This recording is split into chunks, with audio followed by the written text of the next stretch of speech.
So we have established that thanks to Keynes, 1923, a forward is nothing but it's cash, and then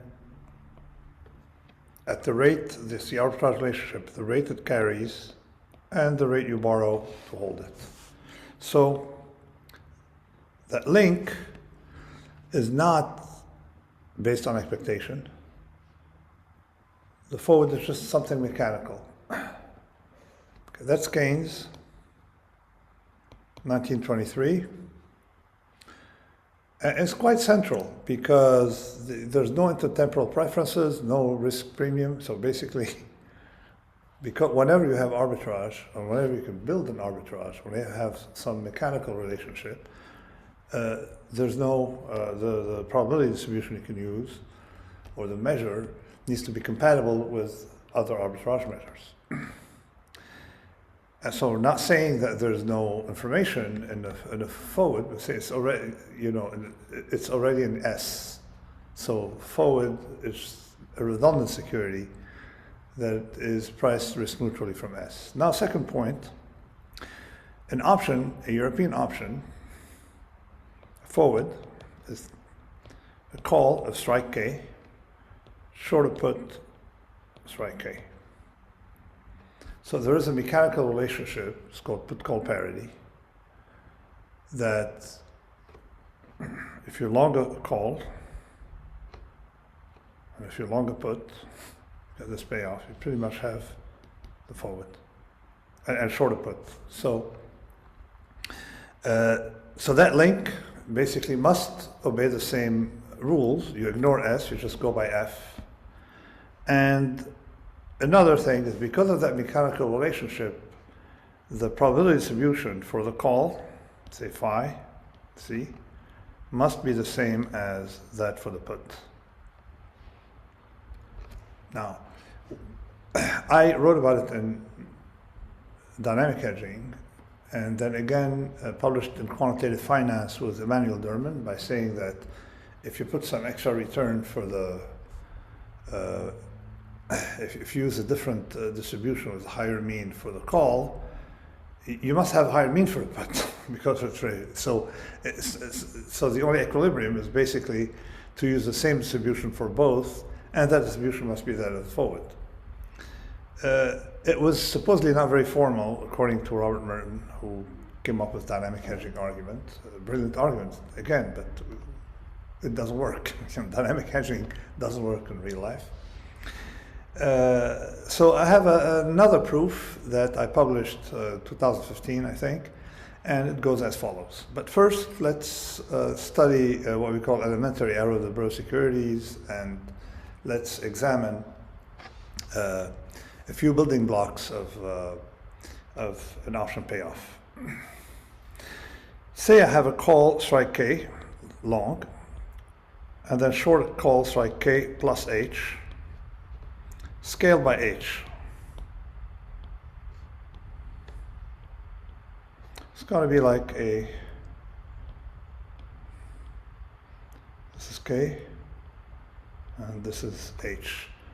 And it's going to be like a call spread, and progressively, as H becomes smaller, it will end up here, scaled by H again, and you have a binary. So what is a binary option? That responds to the expectation of the indicator function of S higher than K. Whatever strike you have in the binary. You get $1 above, nothing below, or you can organize it to have $1 above minus 1 below, however you want. So that's a binary, and reflect that expectation. Particularly if you just get $1 above K and nothing below, the expectation would be the price of a binary option, and that's the probability of being in the money. Molto facile. So here then we have the limit of 1 over H, this above, is going to be dc over dk by the very definition of a derivative. So the derivative of a call with respect of a strike gives you the probability of being in the money. And that's distribution free. You just look at how calls are priced with respect to strike, you get that. So, beautiful. We can go one step above. So, let's say now I have a butterfly.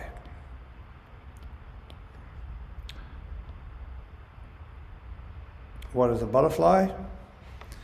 Longer call strike K twice, or short call strike K twice, better.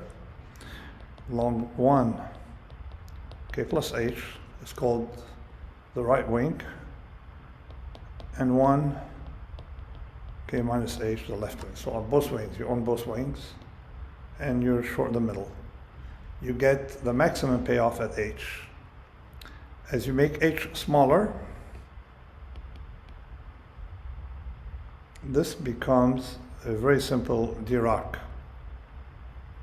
delta. That basically just like a density. Pays $1, what's the Dirac delta?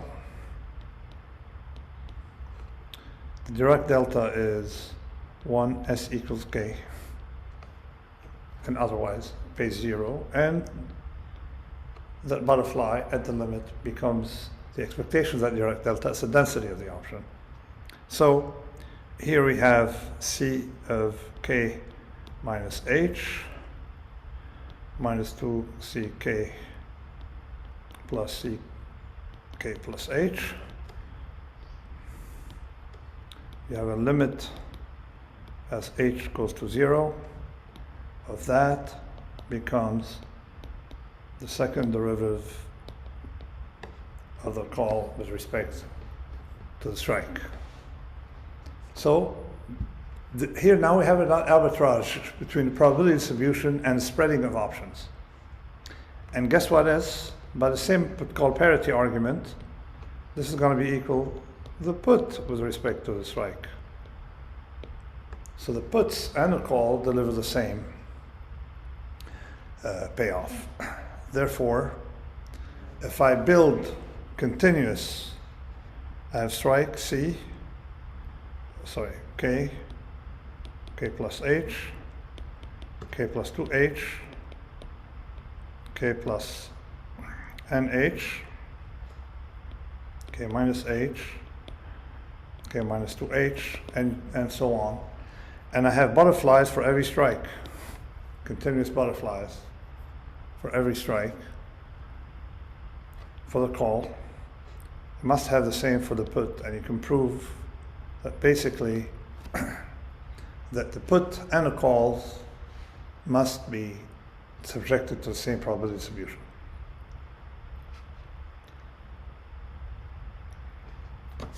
Not very complicated. So when you go to infinity, like dynamic hedging, what does dynamic hedging do? You go to the limit of ds. Okay.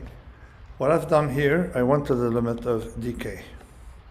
So the treatment is more formal. There are papers. There's actually, in statistical consequences of fat tails, there's a chapter explaining that approach using measure theory.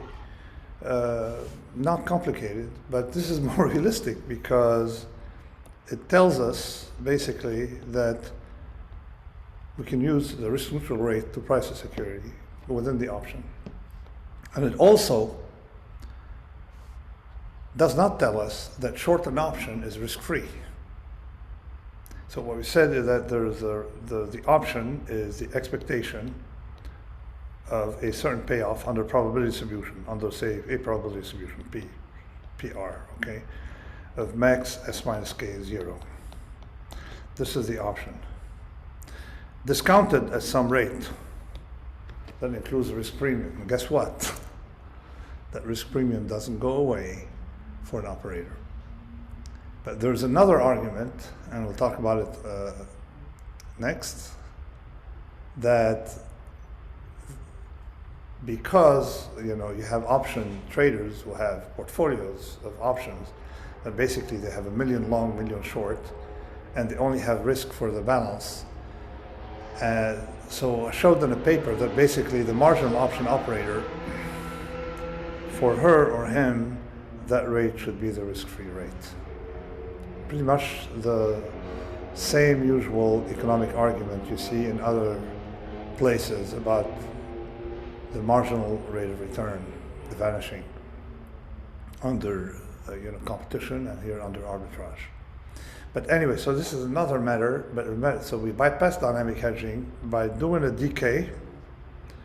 Sorry, the decay, which is vastly more practical than DS, because this is distribution free and this is distribution dependent. It requires no gaps to have DS, whereas decay is a construction. You can open a